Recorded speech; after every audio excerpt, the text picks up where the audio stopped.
Friend, welcome to Bajirao Reddy institute. Today analysis के आज के अंक में हम 10 मार्च 2024 के प्रमुख समाचारों को देखते हैं। आज के अगर प्रमुख समाचार देखें तो तीन मुद्दे हैं या तीन समाचार हैं जिन पे हम विश्लेषित करके समझने की कोशिश करेंगे। पहला है कि भारत EFTA यूरोपीय फ्री ट्रेड जो है संघ जो है उसके साथ जो है एक मुक्त व्यापार समझौता किया है, साइन किया है। आज ही साइन हुआ है और यह कहीं न कहीं यूरोपीय संघ यूरोप के 4 प्रमुख देशों का जिनको अपना संघ है, जैसे स्विट्ज़रलैंड, नॉर्वे, लिechtenstein और एक और है। इन 4 देशों के साथ जो है भारत के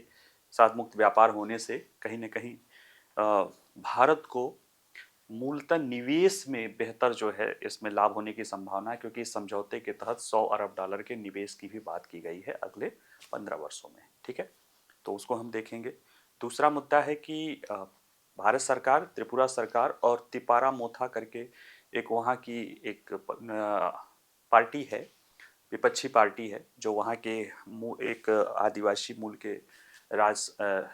शासक रहे हैं, उनको लोग राजा मानते हैं, उनकी पार्टी है। तो उन तीनों के बीच में जो है त्रिपुरा को लेकर त्रिपुरा में एक समझौता साइन हुआ है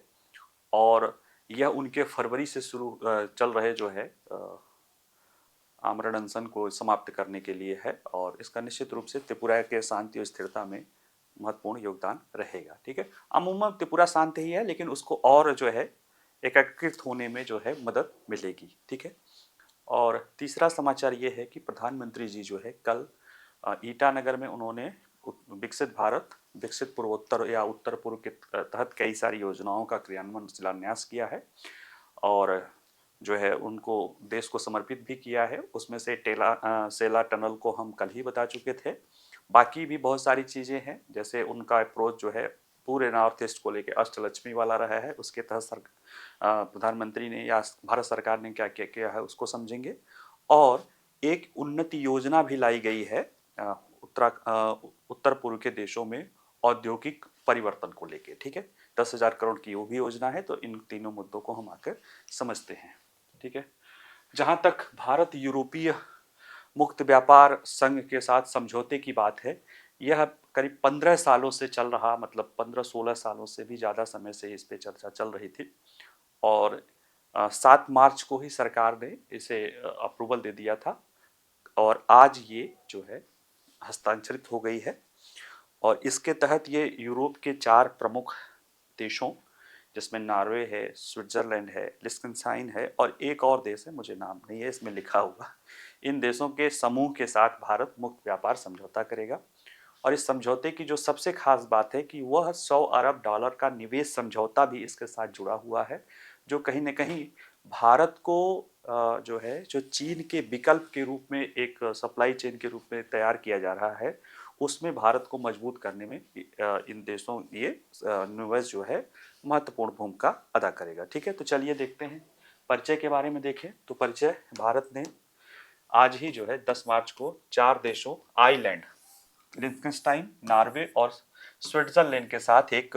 अंतर सरकारी समूह, यूरोपीय मुक्त व्यापार संघ जो है, ये इनके 4 समूह हैं, के साथ एक व्यापार समझौता हस्ताक्षर किया है। और इस FTA में संयुक्त उद्यमों पर विचार किया जा रहा है, जो भारत को चीन के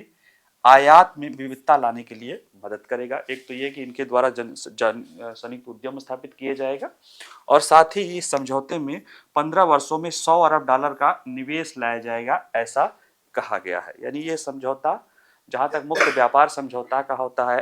आयात और निर्यात में दरों को कम करने इसको लेकर होता है, लेकिन ये कुछ दीर्घकालीन है, क्योंकि इसमें निवेश की भी बारे में बात किया गया है, व्यापार निवेश को। ठीक है, और $100 अरब के निवेश की बात की गई है। अभी देखेंगे वो क्यों महत्वपूर्ण है। ठीक है, तो चलिए, व्यापार और निवेश को बढ़ावा देना इसका उद्देश्य है और इसमें यह समझौता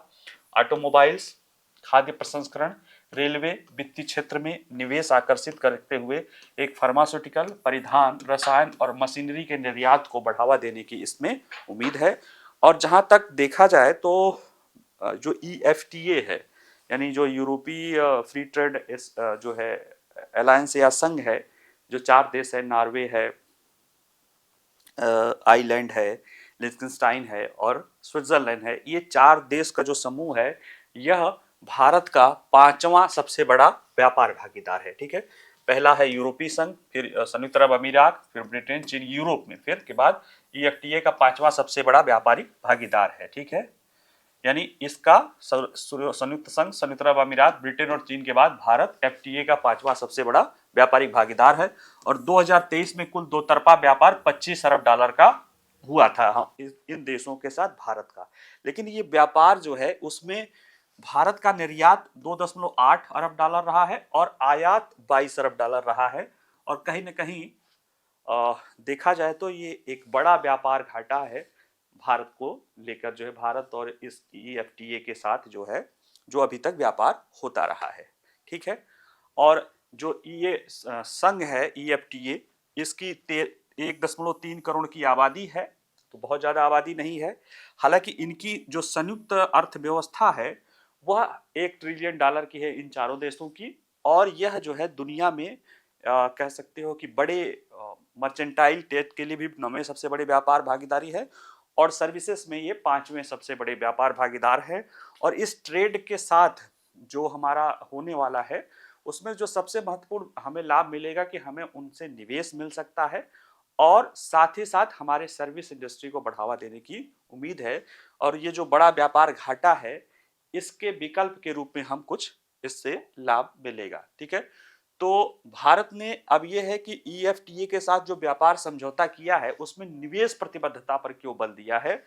तो उसकी पीछे वजह अभी देख ही रहे थे कि $25 अरब का जो व्यापार होना है पिछले बार, उसमें हम $2.8 अरब का हम कर रहे हैं निर्यात और वो $22 अरब का आयात कर रहे हैं हम उनसे। तो ऐसे में हमारा व्यापार घाटा उनके साथ है। और इसके पहले हमने और भी जितने देशों के साथ हमने फ्री ट्रेड एग्रीमेंट किया है उसमें अगर देखा जाए तो जितने भी प्रमुख देश हैं जो भारत के व्यापारिक भागीदार हैं उनमें अगर हम अमेरिका को छोड़ दिया जाए तो ज्यादातर देशों के साथ हम क्या हैं, व्यापार रूप से हमारा घाटा है, यानी हम आयात ज्यादा करते हैं निर्यात कम करते हैं। अब ये भी हो सकता है कि हम अपनी जो जरूरतें उत्पादन कर रहे हैं उसका ज्यादा कुछ अभी अपने ही खर्च हो जा रही है। दूसरी बात ये हो सकती है कि भारत को अब चूंकि अभी भारत तेजी से विकसित देश हो रहा है, ऐसे में भारत को बहुत सारी संसाधनों की जरूरत पड़ती है। जब एक देश विकास करता है और बहुत तेजी से विकास करता है तो उसे इनपुट की जरूरत पड़ती है। तो इसमें कोई बड़ी बात नहीं है कि हमारा बड़े देशों के साथ हम व्यापार हम जो है घाटा हो रहा है।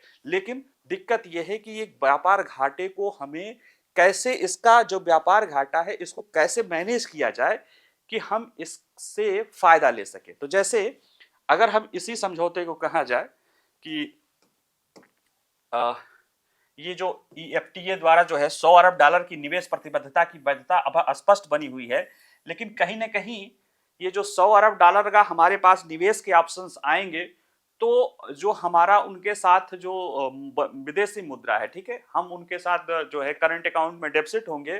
तो कैपिटल अकाउंट के साथ वो पैसा हमारे पास आ जाएगा और फिर वो पैसा हमारे यहाँ आके क्या करेगा, संयुक्त उद्यम स्थापित करेगा। जो है कई सारे जो है सप्लाई चेन का जो हम चाइना के विकल्प के रूप में भारत अपना कर रहा है उसमें मदद कर सकता है। और इससे न केवल हमारा निर्यात दुनिया के अन्य देशों में बढ़ेगा बल्कि हमारा खुद का अपनी अर्थव्यवस्था और रोजगार जनरेट हो सकता है। 15 लाख के आसपास रोजगार जनरेट होने की संभावना है। इसलिए भारत ने इसके साथ निवेश प्रतिबद्धता को शामिल किया है। और इसके अलावा इससे भारत को सेवा क्षेत्र में लाभ मिल सकता है और यह समझौता भारत को अपने सेवा क्षेत्र को और अधिक सशक्त बनाने में मदद कर सकता है। यानी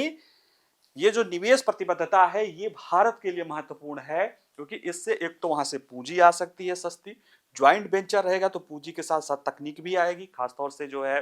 फार्मास्यूटिकल के जो है केमिकल के, क्योंकि हम बहुत बड़ी सामान जो है अभी भी अगर हम देखें तो हम चीन से दवाओं का बहुत बड़ा, दवाओं और केमिकल का लगभग $20 अरब का जो है हम आयात कर रहे हैं। और अगर ये ज्वाइंट वेंचर में इस तरह की चीजें शुरू हो सकती हैं तो वो जो चीन से हम आयात कर रहे हैं, चीन पे हमारी जो आयात की निर्भरता है उन महत्वपूर्ण चीजों को उससे बचा जा सकता है। तो यही है कि किन क्षेत्रों में EFTA का लाभ हमको मिल सकता है। तो देखिए सबसे महत्वपूर्ण तो EFTA क्षेत्र के फंड में नार्वे जो देश है, चार में से बताया ना, एक नार्वे है, उसके पास $1.6 ट्रिलियन का सॉवरेन वेल्थ फंड है जो दुनिया का सबसे बड़ा पेंशन फंड है, यानी एक इसके पास, नॉर्वे के पास एक सार्वजनिक क्षेत्र का पेंशन फंड है जो 1.6 ट्रिलियन डॉलर का है, और यह इसने जो है पिछले साल 213 अरब डॉलर का लाभ कमाया था तकनीकी क्षेत्रों में क्या करके, निवेश करके। अभी जिस तरह से चूंकि अमेरिका में वित्त जो है ब्याज दरें बढ़ी हुई हैं, तो ज्यादातर हमारी जो पूंजी अमेरिका की तरफ चली जा रही, अगर जो हम इसके साथ निवेश आकर्षित करने में सक्षम हो गए तो कहीं ना कहीं ये हमारे हमारे लिए सस्ती पूंजी भी लाएगा और हमारे लिए टेक्नोलॉजी आदि भी लाएगा। और इसका फायदा हमको किन किन क्षेत्रों में होगा, फार्मा क्षेत्र में होगा, फार्मास्यूटिकल क्षेत्र में, रसायन केमिकल के क्षेत्र में, खाद्य प्रसंस्करण और इंजीनियरिंग क्षेत्रों में निवेश का प्रभाव देखा जा सकता है।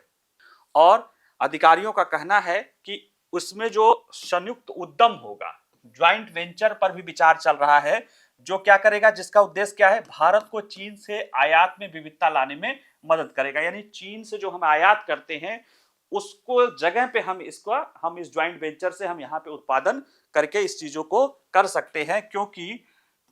इस वित्तीय वर्ष में चीन से भारत का रासायनिक उत्पादों का आयात 20.8 अरब डॉलर का है, और इसमें हमने 3.4 अरब डॉलर के चिकित्सा वस्तुएं और 7 अरब डॉलर के तो हमने थोक दवाओं का आयात किया है। और कहीं ना कहीं अगर इस इन्वेस्टमेंट आएगा, जो उस तरह वहाँ की फार्मा कंपनियां हैं, फार्मास्यूटिकल और केमिकल कंपनियां अगर यहाँ पे ज्वाइंट वेंचर करती हैं तो इन्वेस्टमेंट तो लाएंगी, साथ ही में हमारा जो चीन पे इन चीजों के लिए निर्भरता है आयात पे, वो कम हो सकती है। ठीक है, तो ये इन क्षेत्रों को भी फायदा होगा।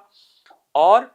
भारत निर्यातकों के लिए जो है एक बात ये कही जा रही है कि भारत इसका जो EFTA है उसको भारतीय निर्यातकों को लेकर बहुत कुछ फायदा नहीं होने वाला है। हालांकि सर्विस इंडस्ट्री को फायदा होने की संभावना है, क्योंकि ये इन क्षेत्रों में ये सेवाओं के लिए दुनिया के 5वें सबसे बड़े व्यापार भागीदार हैं, और भारत की सर्विस इंडस्ट्री को मदद मिल सकती है यहाँ पे। लेकिन बाकी और क्षेत्रों में बहुत ज्यादा नहीं मिल सकती है। क्यों नहीं मिल सकती है? क्योंकि अभी जैसे हम देखा है कि इस साल के आंकड़े में कि हमने जो है 2.8 अरब डॉलर का निर्यात किया है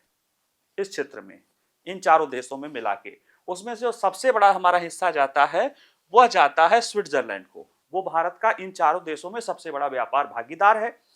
और उसने जो है फ्री ट्रेड एग्रीमेंट में क्या होता है कि दोनों देश मतलब जो दो देश होते हैं वो अपने अपने यहाँ पे जो है जो टेरिफ के दरों को इतना कम करते हैं कि व्यापार करने में आसानी हो सके, है ना। कि जो वहाँ के बहुत बेहतर हो सकता है तो क्या कर सकते हैं कि वहां से आने वाले, जैसे भारत से जाने वाला वहां पे कोई भी निर्यात हो तो उस पर कोई आयात शुल्क न लगे, यही हो सकता है सबसे बेहतर। और वहां से आने वाले किसी चीज को भारत जो है आयात शुल्क न लगाए, तो यानी वहां की चीजें यहाँ पे मुक्त बिके, यहाँ की वहां पे, ये सबसे बेहतर, मतलब जो सबसे, और उससे कम क्या हो सकता है, सब्सिडी थोड़ी नहीं देने लगेगी सरकारें, लेकिन कुछ न कुछ मात्रा रहती है। अब जैसे भारत को इसका लाभ तब मिलता, जैसे सबसे बड़ा व्यापार भागीदार है स्विट्जरलैंड, तो क्या हमको इसका लाभ मिलेगा? मिलता, लेकिन स्विट्जरलैंड ने खुद ही 1 जनवरी 2024 से किसी भी देश के आने वाली कोई भी औद्योगिक जो उत्पादन है उस पे आयात शुल्क, औद्योगिक वस्तुओं पर आयात शुल्क उसने खत्म कर रखा है। अब ऐसे में प्रश्न है कि जब औद्योगिक वस्तुएं सभी के लिए, वहां पे कोई आपके लिए कोई फायदा है ही नहीं, क्योंकि पहले से ही जीरो है, जीरो में कितना जीरो करोगे, तो वहां पे आपको अन्य देशों से कंपटीशन मिलेगा। यानी EFTA का आपके औद्योगिक वस्तुओं को, आपके जो उन क्षेत्रों के प्रमुख व्यापार भागीदार है उनमें आपको कोई लाभ नहीं मिलेगा। दूसरा, कृषि क्षेत्र में, तो इस क्षेत्र के जो कृषि क्षेत्र के जैसे हमारा है, ये लोग बहुत सारे उस तरह के नॉन टैरिफ बैरियर लगाते हैं जिसको लेकर ये इस समझौते में बहुत कुछ बात नहीं कही गई है। हालांकि ये जो सर्विस इंडस्ट्री है उसके लाभ मिलने की हमें संभावना है, उसमें से भी फाइनेंशियल, और जो इन्वेस्टमेंट है वो मेन इसकी जान है भारत के लिए। भारत का मेन है कि जो इन्वेस्टमेंट आएगा टेक्नोलॉजी या इस तरह के जो ज्वाइंट वेंचर के साथ आएगा, वह भारत के लिए जो है रोजगार और आर्थिक विकास में बढ़ावा देने में मददगार साबित होगा। ठीक है, तो इसलिए इसको हम देखेंगे। अगला जो है, देखिए ये देववर्मा है, प्रद्योत देववर्मा, ये त्रिपुरा मोथा के जो है वो हैं, प्रमुख हैं। इस त्रिपुरा में जो है, इस जो अभी कुछ दिन पहले चुनाव हुआ था, 1 साल पहले, तो वहाँ पे एक यहीं के जो राजा हैं ये, इन्होंने एक अपनी पार्टी बनाई थी तिपारा मोर्चा मोथा करके, जो कि त्रिपुरा में एक ग्रेटर त्रिपुरा लैंड की मांग करता है, एक ऑटोनोमस एक अलग राज्य के रूप में मांग करता है, ठीक है। जिसमें त्रिपुरा में जो ऑटोनोमस जनजाति क्षेत्रों में ऑटोनोमस डिस्ट्रिक्ट हैं उनको से और उनको और उनमें और सारी चीजें छोड़ते हुए एक स्वतंत्र एक अलग तिपरा तिपरा लैंड बोलते हैं उसको, तिपरा लैंड की ये लोग मांग करते हैं। ये अलगाववादी नहीं है क्योंकि ये भारत से अलग होने की बात नहीं करते हैं, ये हिंसक तरीके से बात नहीं करते हैं, इसलिए ये उस तरह का जो है कहीं ना कहीं हमारे सामने सिक्योरिटी थ्रेट नहीं है। लेकिन फिर भी जनजातियों में अगर कोई जो है कहीं ना कहीं ये भाव है, उनको अलग राज्य की मांग करना है, तो एक कहीं ना कहीं जो है पॉलिटिकली एकीकरण में थोड़ी सी दिक्कत आती है। और जब ये अलग मांग करेंगे तो त्रिपुरा के और लोग जो है उसका विरोध करेंगे। ऐसे में इनके मांग को सही रूप देने की, क्योंकि ये अभी कुछ दिन पहले से इन्होंने चुनाव भी लड़ा था और कुछ दिन पहले से जो है यहाँ इन्होंने जो है फरवरी में जो है ये आमरण अनशन पर बैठे थे। ऐसे में ये समझौता कहीं ना कहीं इनके जो है आमरण अनशन को तोड़वाया है और इन्होंने कहा है कि ये समझौता जो है उनकी 60% मांगों को पूरा करता है, बाकी 40% मांगों को एक साथ मिलजुल के हम इस चीज को हल करने में सक्षम होंगे। तो ठीक है, चलिए देखते हैं क्या क्या हुआ है, मुद्दा क्या है। देखिए, मुद्दा यह है कि हाल ही में केंद्र सरकार ने आर्थिक, राजनीतिक, भूमि, भाषाई और सांस्कृतिक अधिकारों सहित राज्य की जनजाति आबादी की लंबे समय से लंबित मांगों के समयबद्ध और सम्मानजनक समाधान के लिए त्रिपुरा सरकार और राज्य की मुख्य विपक्षी पार्टी तिपरा मोथा के साथ एक त्रिपक्षीय समझौते पर हस्ताक्षर की है सरकार ने हाल ही में, ठीक है। 2 मार्च को यह समझौता हुआ था, ठीक है। और यह समझौता लोकसभा चुनाव के ठीक पहले हुआ है और 27 फरवरी से तिपरा मोथा के संस्थापक और शाही वंशज प्रद्योत किशोर माणिक्य देव वर्मा, इनका पूरा नाम है, ये शाही वंशज रहे हैं त्रिपुरा के, और इन्होंने जो अनिश्चितकालीन आमरण अनशन था उसको समाप्त किया है। और इन्होंने कहा, इस समझौते को कहा है कि ये समझौता 60% उनकी मांगों को पूरा करता है और बाकी 40% मांगों का बताए, और कहा कि बाकी शेष 40% एकजुट रहकर और अपनी मांगों के लिए लड़कर हासिल किया जा सकता है। लेकिन इनकी लड़ाई राजनीतिक और शांतिपूर्ण तरीके से है, ये अलगाववादी आंदोलन नहीं है कि त्रिपुरा लैंड है तो जैसे नागालैंड जो है अलग एक देश की मांग करते हैं, यानी भारत से अलग की बात करते हैं। उल्फा जो है आसाम का जो उल्फा वाला जो है वो एक अलग देश की बात करता है। ये लोग जो है ये त्रिपुरा लैंड एक अलग देश की बात नहीं है, एक त्रिपुरा से अलग एक राज्य की बात करते हैं कि उनको इनकी जो स्थानीय जनजाति क्षेत्र हैं जो त्रिपुरा की, उनका अपना एक जो है एक ग्रेटर त्रिपुरा लैंड की मांग रही है, ठीक है। तो इस मेन देखें कि त्रिपुरा मोथा की जो प्रमुख ये विपक्षी दल है वहां की, उसकी मांग क्या है। तो इसमें देखिए कि इसमें ग्रेटर त्रिपुरा लैंड जो है शामिल है, जो इनकी प्रमुख मांग है। इसमें क्या है कि त्रिपुरा के आदिवासियों के लिए एक अलग राज्य, जो त्रिपुरा जनजाति क्षेत्र स्वायत्त जिला परिषद Tripura Tripura tribal area autonomous district council इसको बोलते हैं, TDADC के क्षेत्र से बाहर रहने वाले लोगों को भी शामिल करना चाहता है। यानी अभी जो इस क्षेत्र में रहने वाले लोग हैं जनजाति, उनको तो कुछ स्वायत्तता मिली हुई है, लेकिन उनके बाहर के भी लोगों को इसमें शामिल कर इसको एक अलग त्रिपुरा लैंड नामक एक राज्य बनाने की इनकी मांग है। और त्रिपुरा मोथा ने कहा कि ये जो TDADC है इसको कुछ और अधिक शक्तियां दी जानी चाहिए, जिसमें केंद्र सरकार से सीधे फंडिंग जानी चाहिए, न कि केंद्र से राज्य के जरिए आनी चाहिए। दूसरा, इसकी अपनी पुलिस बल होना चाहिए और राज्य में जो गैस अन्वेषण है, जो गैसों की खोज या उत्खनन होता है, उससे जो राजस्व है उसको इसे मिलना चाहिए। साथ ही रोमन लिपि में, यानी जो इंग्लिश लिपि है, रोमन लिपि में कोकबोरोक भाषा जो है, जो उनकी अपनी जो अपनी स्वदेशी भाषा है या इंडिजिनियस लैंग्वेज है, उसको आधिकारिक लिपि जो है, यानी जो अधिक इंडिजिनियस कोकबोरोक भाषा है उसकी इंडिजिनियस लिपि जो है, उसकी लिपि जो है लैटिन को कहा जाए। ये इनकी कुछ प्रमुख मांगे रही हैं।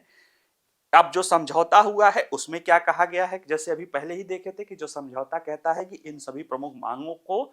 सम्मानपूर्ण ढंग से जो है पूरा करने की कोशिश की जाएगी। ठीक है, तो समझौते के तहत क्या कहा गया है कि इतिहास, भूमि और राजनीतिक अधिकारों, आर्थिक विकास, पहचान, संस्कृति, भाषा से संबंधित त्रिपुरा के इंडिजिनियस या स्वदेशी लोगों के सभी मुद्दों को सौहार्दपूर्ण ढंग से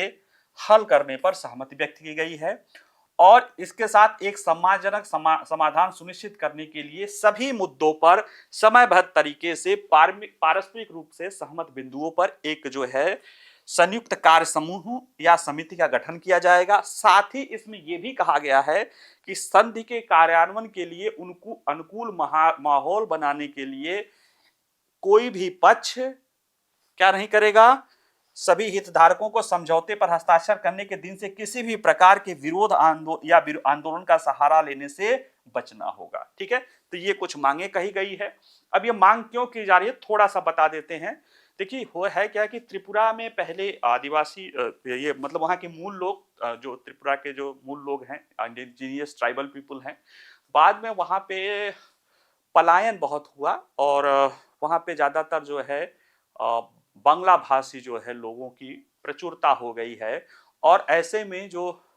त्रिपुरा के स्वदेशी या इंडिजिनियस जनजाति लोग हैं वो खुद के वहाँ पे अपने को अल्पसंख्यक मानने लगे हैं। ऐसे में उनका मानना है कि उनको उनकी पहचान सामुदायिक, ऐतिहासिक, राजनीतिक आदि पहचान देते हुए एक त्रिपुरा लैंड या ग्रेटर त्रिपुरा लैंड की बात ये करते हैं। ठीक है, तो अभी ये इनका कहना है कि जब तक वो नहीं हो रहा तो जो इस जो है इसी के अधिकार जो स्वायत्त जिला परिषद है जो संसद के तहत उसको अधिकार मिला हुआ है,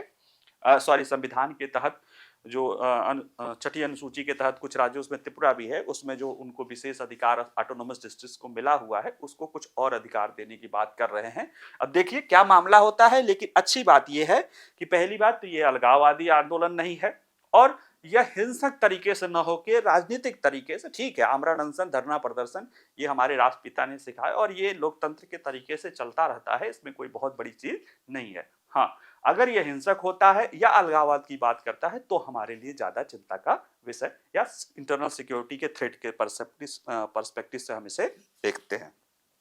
देखिए अगला जो है प्रधानमंत्री द्वारा पूर्वोत्तर भारत में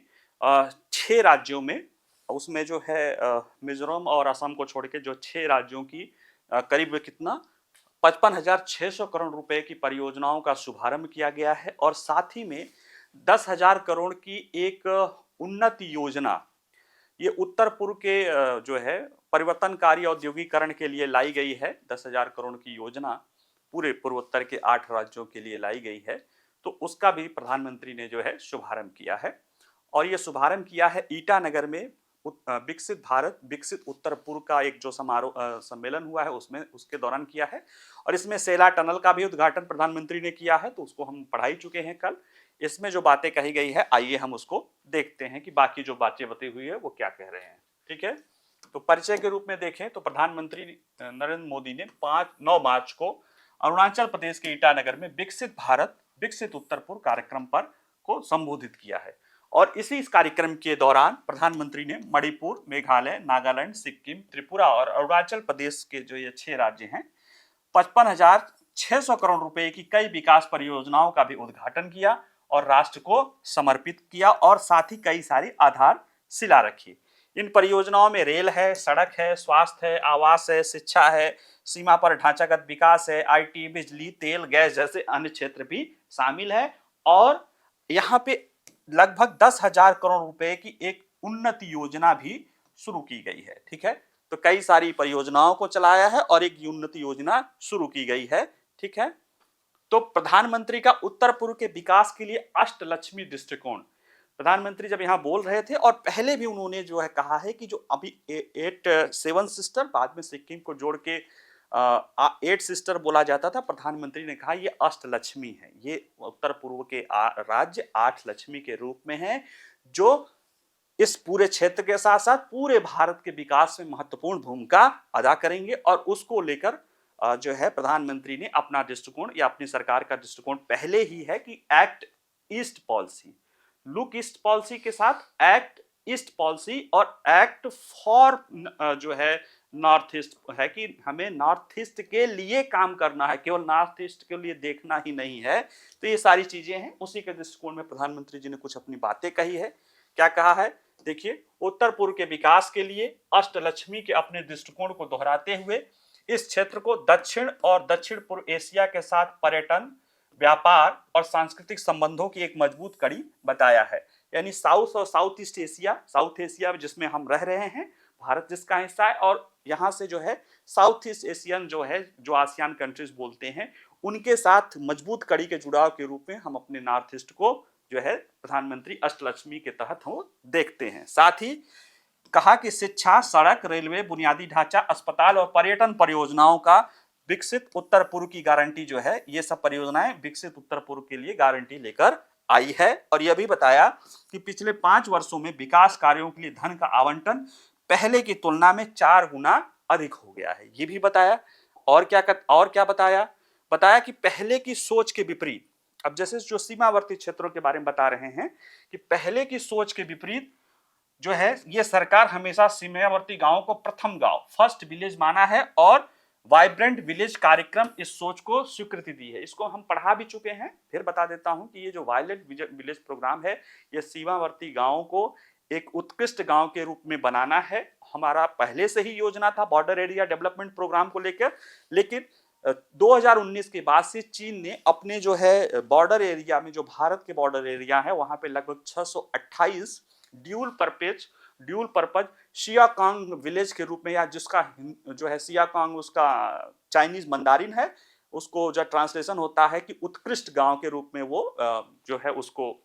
स्थापित करने की कोशिश कर रहा है, नए विलेज जो ड्यूल पर्पज हो। तो ऐसे में भारत ने भी उसके काउंटर के रूप में 2022 से इसी तरह के जो है लगभग 2300 कुछ गांव जो हमारे सीमावर्ती हैं, उन पे इंफ्रास्ट्रक्चर, पर्यटन और इस तरह की उत्कृष्टता के केंद्र बनाने के लिए सरकार ने किया है। और अब पहले जिन्हें उन्हें आखिरी गांव माना जाता था, सरकार ने अपने दृष्टिकोण में उन्हें प्रथम गांव के रूप में माना है। यही बात प्रधानमंत्री जी कहते हैं। साथ ही में प्रधानमंत्री कह रहे हैं कि प्रधानमंत्री जनमन योजना जो है, ये जो प्रिमिटिव वल्नरेबल ट्राइबल ग्रुप है, जो आदिम जनजातियां जिन्हें कहा जाता है, उनके विकास को लेकर, यानी उनमें भी जो सबसे कमजोर, सबसे पिछड़ी जनजातियां हैं, उनके समस्याओं को समाधान के लिए भी कई सारी योजनाएं चली है, उसका भी क्रियान्वयन किया गया है, उसके बारे में भी बताया है। साथ ही में प्रधानमंत्री ने बताया कि कनेक्टिविटी और बिजली से संबंधित विकास कार्य जीवन को सुगम और व्यापार कार्य को आसान बनाते हैं। और इसको लेकर वहां पे एक दिबांग बहुउद्देशीय पन बिजली परियोजना जो है, इसको देख लीजिएगा प्री के लिए, ये अरुणाचल प्रदेश के निचले दिबांग घाटी में है और यह 31,875 करोड़ रुपए की है। इसकी आधारशिला रखी गई है और इसके लागत से बनने वाला यह देश का सबसे ऊंचा बांध होगा और यह बिजली पैदा करके बाढ़ नियंत्रण में मदद करेगा, क्षेत्र में रोजगार के अवसर का सृजन करेगा और साथ ही सामाजिक आर्थिक विकास को बढ़ावा देगा। ये तो चलो सामाजिक आर्थिक विकास है, थोड़ा सा हम और बता देते हैं। ये अरुणाचल प्रदेश में स्थित है। अरुणाचल प्रदेश को चीन स्ट्रेटेजिक रूप से कहता है कि देखिए, चीन में जो भी विकास हो रहा है वो स्ट्रेटेजिकली महत्वपूर्ण हो ही जाता है, क्योंकि चीन, हमारा कभी ये था कि हमारे प्रधानमंत्री वहां जाते थे तो विरोध करते थे, आज भारत के प्रधानमंत्री वहां जाते ही नहीं है, वहां पे जो है सेला टनल करते हैं। और साथ ही में ये जो दिबांग बहुउद्देशीय घाटी परियोजना है, ये वो परियोजना है जो चीन की कभी ब्रह्मपुत्र को हमारे ऊपर जो है एक अपने उसको कहता है कि वो बांध बना रहा है, कभी भी पानी छोड़ के जो है वो पूरे नॉर्थ ईस्ट को बाढ़ या सूखा ला सकता है, तबाह कर सकता है, उसके एक काउंटर के रूप में है ये दिबांग जो बहुउद्देशीय परियोजना है। ये एक जो है बिजली तो बनाएगा ही, साथ ही में ये वाटर को भी स्टोरेज करेगा और ऐसे और भी कई सारे बांध और रिजर्वियर बनाए जाएंगे जो है नॉर्थ ईस्ट में, ताकि अगर कोई इस तरह की मिस एडवेंचर चीन करता भी है, जो कि कर नहीं सकता लेकिन अगर करता भी है तो इससे बचा जा सके और हम इसमें इतना पानी स्टोर कर सके, क्योंकि जो ब्रह्मपुत्र नदी का बहुत सारा पानी जो है बह के सागर में चला जाता है। अगर हम इस तरह से बांध और इस तरह से कर सकते हैं तो नॉर्थ ईस्ट में न केवल बिजली का उत्पादन हो सकता है, वहां पे सिंचाई आदि की भी सुविधा हर मौसम की जा सकती है। और अगर चीन कोई मिस एडवेंचर करता है तो उसमें भी हमें ये हमारे जो बांध हैं हमें मदद देंगे। ठीक है, अब आइए देखते हैं कि एक योजना जो अभी सरकार ने लाई है, उन्नति योजना, और इसका महत्व छोटी सी है, देख लेते हैं। तो देखिए, प्रधानमंत्री ने उत्तर पूर्व के लिए नई औद्योगिक विकास योजना उत्तर पूर्व परिवर्तनकारी औद्योगिकरण योजना, यानी नॉर्थ ईस्ट के ट्रांसफॉर्मेशन के लिए, उसके औद्योगिक इंडस्ट्रियल ट्रांसफॉर्मेशन के लिए लाई गई ये योजना है और इसकी शुरुआत की है। और यह जो है योजना उत्तर पूर्व में औद्योगिक परितंत्र इकोसिस्टम को मजबूत करेगी, नए निवेश को आकर्षित करेगी, नए विनिर्माण और सेवा इकाइयों की स्थापना करने में मदद करेगी और उत्तर पूर्व के राज्यों में रोजगार को बढ़ावा देगी। 10,000 करोड़ रुपए की इस योजना के तहत पूरी तरह से भारत सरकार फंड मुहैया कराएगी और इसमें उत्तर पूर्व के सभी 8 राज्यों को शामिल किया गया है। देखिए, कुछ दिन पहले अगर आप लॉजिस्टिक कॉम्पिटिटिवनेस इंडेक्स देख रहे होंगे, रिपोर्ट अगर देखे होंगे, लॉजिस्टिक प्रतिस्पर्धा रिपोर्ट, तो उसमें यह देखा गया है कि जो उत्तर पूर्व है वह देश के अन्य जो भौगोलिक इकाइयां हैं उनसे पिछड़ा हुआ है। उसमें इंफ्रास्ट्रक्चर का कारण तो है ही है, साथ ही में औद्योगिक इकाइयां भी उस तरह से नहीं है। तो सरकार ने फोकस कर रखा है। देखिए, किसी भी